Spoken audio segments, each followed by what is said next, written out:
Welcome to the next section of our third chapter, Physical Quantities and Measurement. Today we are going to deal with the first topic, measuring of time. Already we know time plays an important role in our day-to-day life. If you want to plan anything, you have to bother about time. And if you want to travel or when you are reaching to railway station, sometimes another time format will be there. Or when you are reaching to an airport, sometimes it will be another time format. I don't know whether you will be knowing that one or no. And if you want to study, there should be a timetable. We used to divide the time for each and every actions. So when we are dividing time, we can call that one as time intervals. We can call that one as a time intervals. So what is a time interval? Time interval is a definite duration of time between two given instants. Time interval is a definite duration of time between two given instants. So what do you mean by instance? Suppose we used to say that one complete day means one day and one night is called one complete day. So how we are calculating this one?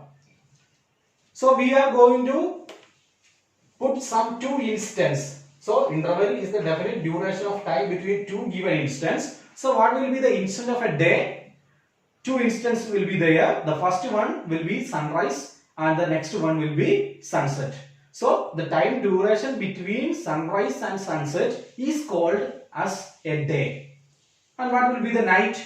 Night we will be calling that one as the two given, that means the duration of the time interval between two given instants. What will be that given instance between sunset and the next sunrise?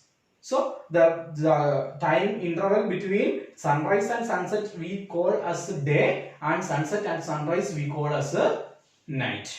So whatever be the actions, that duration between these two actions are called time interval. And in order to calculate time interval, normally what we are using, there will be sometimes we will use the perfect, this much hours will be there or this much seconds will be there, like that we will be measuring. That we will discuss in the coming sections. Again, the SI unit of time is second. SI unit, already last class we were discussing about what is standard international unit and all. Okay, so the standard international unit for time is second. And the last class we were dealing about multiple and submultiple. Multiple means the higher units of this SI unit. So what will be the higher units of second? Hour will be there, day will be there, month will be there, year will be there, so and so it will go. Okay, so these are called a multiple of time, SI unit of time. Then submultiple is millisecond, smaller unit of this second, millisecond. Suppose if you are using this, or when you are watching the Olympic and all, sometimes 100-meter race will be there, or 200-meter race will be there. At that time, sometimes first and second will be of same second, but they will be having a time interval of some milliseconds, maybe 0.01 millisecond or like that. So millisecond is the smaller unit of second, and this is called a submultiple of time. Now we are having some relationship between different units of time. Here this diagram is showing relationship between different units of time. 1 minute will be equal to 60 seconds and 1 hour will be equal to 60 minutes, and one mean solar day. Mean solar day means it's including both day and night. It's 24 hours. 1 week is equal to 7 days. 1 month will be equal to 30 days approximately. Sometimes it will be 31 days. And 1 year will be equal to 12 months. And 1 decade is equal to 10 years. 1 century will be equal to 100 years. And 1 millennium will be equal to 1000 years. These are the relationship between different units of time. Now we are going to see about some devices which we are using to measure the time.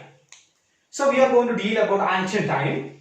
Ancient time, first they were having just a day and night, that's all. They were not able to divide the day according to the time.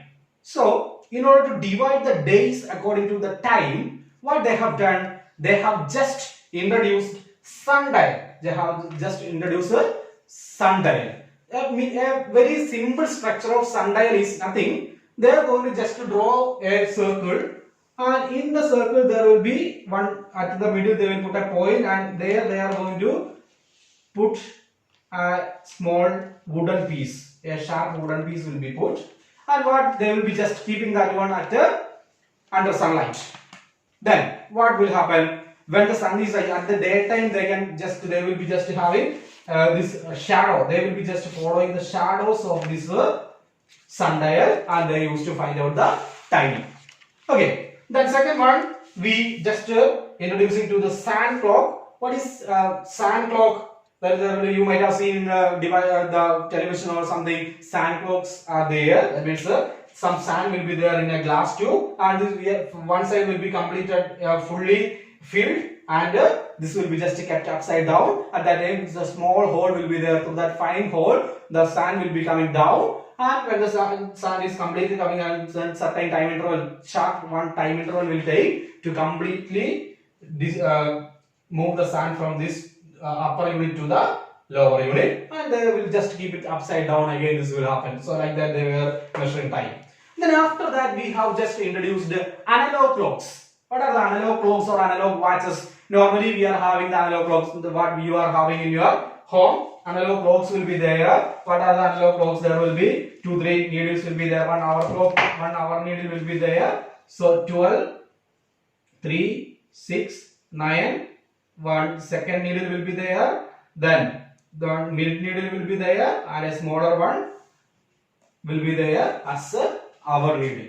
Okay, and normally we are having our analog watches also. Normally the watches what you are wearing is the analog watches. The next one is the digital watches. What are digital watches?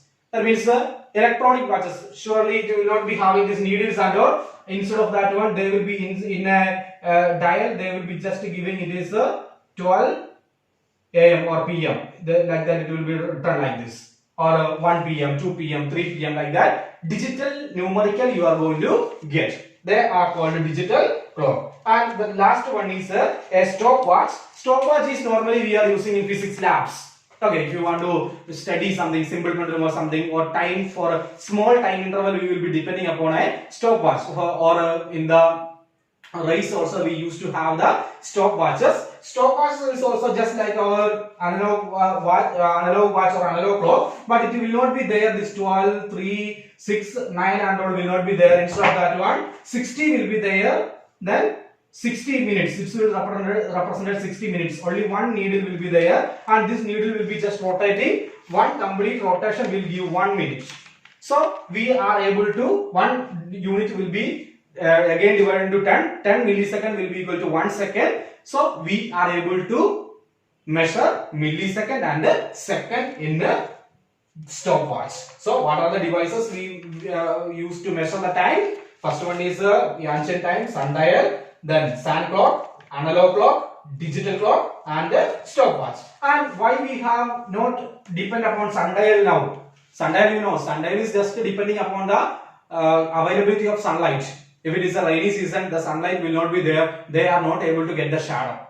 So sundial is just working on the basis of this shadow. So if there is no proper light, there will not be a proper shadow, and you are not going to get the correct time. So that is one of the drawback of this sundial. Now next one is 24-hour clock system.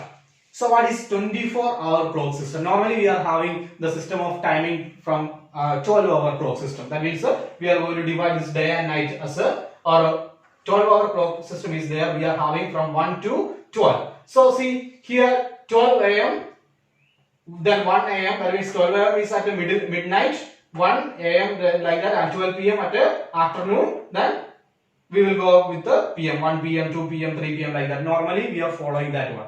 If somebody is asking you, we never express this AM or PM. If it is morning, we used to say 9 o'clock. But when you are expressing as a science student, we have to express the timing with the AM or PM. If it is morning, you have to tell that the time is at 9 o'clock AM. Then 9:15 AM or 10 AM. Like that we will be expressing. But 24-hour clock, what is the relationship between this 12 hour and 24 hour? 12 a.m. is taken as 0 hours in 24-hour clock. That means 12 a.m. is 00.00. If it is 12:30, what will be 00.30? 30 minutes. Then 1 a.m. just like the same one, up to 12 it is same 12. But when 1 p.m. comes, 12 p.m. will be same as 12 o'clock 12. Then 1 p.m. comes, then it will become 13. That means we are going to add this 12. We were having this 12-hour system, we are changing into 24 hours. So 1 p.m. means what? 1 plus 12, 13. 1 plus 12, 13. 2 p.m. means 2 plus 12. We are adding 12 to all this p.m. We are adding 12. So 2 p.m. will be equal to same what? 14. Then 6 p.m. What will be 6 p.m.? 6 plus 12, 18. So like that it will go. Like that it will go. So this is called a 12-hour clock and 24-hour clock. So when we are using this 24-hour clock, if you are traveling in a railway station, afternoon if you reach, the train will be, we will be sometimes listening, we will be just checking the PM, but they will never express the time in PM. They will follow only 24-hour clock. Or if you are traveling by a flight timing is also same. It is following the 24-hour, it is not following the 12-hour. So always it will be, the flight is at 22 hours, means what? 22 hours means 10 p.m. 22 hours means 10 p.m. Okay, done. The last some examples are there. So you have to convert the following 12 hour into 24 hour. So if you want to convert 12 hours into 24 hours, actually what you have to do, you have to just add 12. You have to just add 12. Suppose if it is 4:20 p.m. If it is p.m. only we will add. If it is a.m. same. 4:20 a.m. means what in 24 hours? It will be 4:20 a.m. 4:20 a.m. There will not be any change. But when we are dealing with the PMs, then what we will see, from 1 p.m. onwards we are going to add 12. So we have to add here 12. So 4 plus 12 is 16. So the time in 24 hours will be 16.20. 16 hours 20 minutes. 16 hours means 4 p.m. Okay, then again, if it is 9:45 p.m. 9:45 p.m. means what? If it is 9:45 p.m. we have to add 12. We are adding 12. What will be the answer? 12 plus 9 is 21. So 21 hours 45 minutes. 21 hours 45 minutes. So if you want to convert a 12 hour into 24 hour regarding the PM, that means 1 PM onwards up to 11 PM, what you have to do? You have to just add 12. Okay, now next one is you have to convert the following into 24 hours into 12 hours. So here just vice versa we are doing 24 hours you have to convert into 12 hours. So what we will do, here we were adding 12, so here we are going to minus, we are going to subtract 12. For example, if it is 6:30 a.m. there is no change, 6:30 a.m. Then if it is in the case of PM, what we will do, for 13:45, that means what will be 13:45. So you have to minus 12. What will be the answer? 12 1:45. 1 balance is 12 is subtracted from 13, so balance is 1 hour 45 minutes PM. So you have to express here whether it is a PM or AM. That means when you are converting, surely you have to write as a PM. Okay. Now here we have seen about the measuring of time. So here we have seen time is a the SI unit of time is a second. What is time interval? Time interval is a definite duration of time between two given instants. Okay, then multiple is a hour and day, sum multiple is millisecond, and devices to measure time is a sundial, sand clock, analog clock, digital clock, stopwatch, and these are the relationship between 12 hour and 24 hour. So our last section is measuring area of this class, and What is area? Already we have discussed about area and all.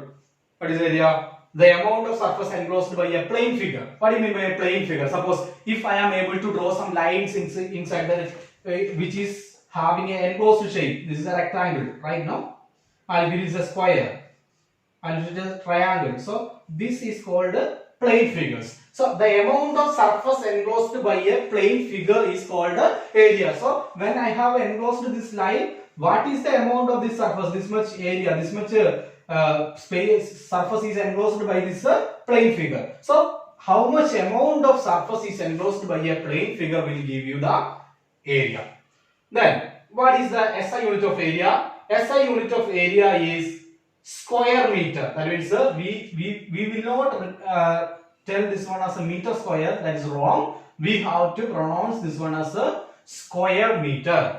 Square meter. That means meter is smaller than square. So square meter. This is read as a square meter. You have to keep it in mind. So SI unit of area is a square meter. So how this square means we are in maths already we have that side into side. Side is in meter and other side is also in meter. So meter into meter is a square meter. Meter into meter is square meter. So what will be, if one square we are considering, one side of the square, if it is 1 meter, then what will be the area? 1 meter into 1 meter. 1 into 1 is 1. So answer will be is equal to square meter. Answer will be is equal to square meter.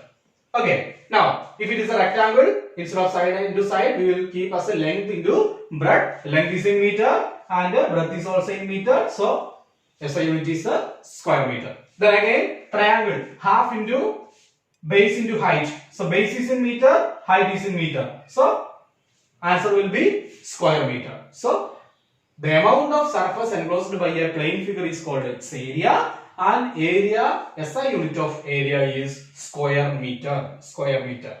Then another one is how we are multiple and submultiple. What will be the multiple and submultiple? If it is we are able to express this one meter square. What is the lower unit of meter square? Centimeter square. So centimeter square will be equal to what will be submultiple, and more this meter bigger than meter, kilometer is there. So kilometer square will be equal to square kilometer will be equal to what?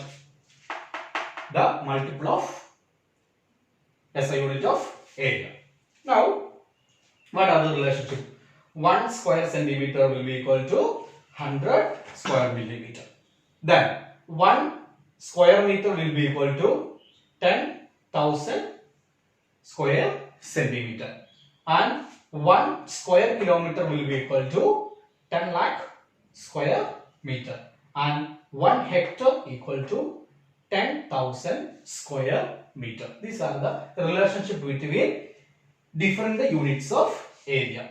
Now moving to the last section of our this class, approximations and accuracy. What do you mean by approximations and accuracy? As I said, this physical quantity, the physical quantities are the quantities which are able to measure. So when we are able measuring also in our daily life, most of the things we are not accurately measuring. Suppose when you are waking up, if you take the toothpaste, there is not a proper measurement for the amount of toothpaste what you are taking on the brush. Approximately, by seeing that we are just calculating, this is enough. So this is called approximation. When your mother is preparing tea, as I said in the first class, she will be taking 1 or 2 spoons of sugar and tea powder, but there is no accuracy, it's just an approximation. Or if somebody is asking you the height, sometimes we will not be able to know our proper height. At that time, about 160 or 163 centimeter or 150 centimeter, about 150 centimeter. So we are not accurate. So at that time we will add about. So as I said, in science actually we are going for accuracy. Our value should be always accurate. That's why we have seen how we are accurately measuring the time, temperature or mass, length and all. Okay, so this is about the approximations and accuracy, and we have to keep it in mind that our normal life we are always going for the approximations, but if you want to stitch your dress, you will never take approximation. You will take accurate measurement only. So that is the difference between approximations and accuracy. Okay, some example, some 2-3 homeworks are here. You can note down the question. You have to convert the following 12-hour time into 24-hour times. 1:30 a.m. 1:30 a.m. 1:30 a.m. 1:30 a.m. and 12 p.m. then 3 p.m. You have to convert this one into 24-hour time. The next one is you have to convert 24-hour into 12-hour. First one is 15 hours 50 minutes. Then 17 hours 50 minutes. You have to convert 24 into 12-hour format. Okay. Then two more regarding the area, measurement of area. Calculate the area of a square field of side 2 meter. Square side, one side is 2 meter. You have to find out the area. Then a triangle has a base measuring 15 centimeter and height is 16 centimeter. You have to find out the area. Triangle, half base into height. To apply that equation, you will get the answer. So this one, take your copy and do the homework.